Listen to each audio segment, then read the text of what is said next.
A minha mãe sempre me disse: desliga a água enquanto escovas os dentes. O meu avô reclamava: não regues a horta na hora de maior calor. Na escola aprendi que devia encher as máquinas de lavar roupa e louça na sua carga máxima. E eu nunca liguei.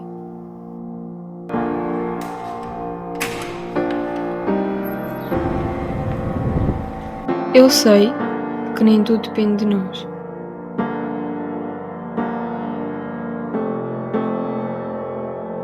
Mas será que vamos gastar a água até à última gota?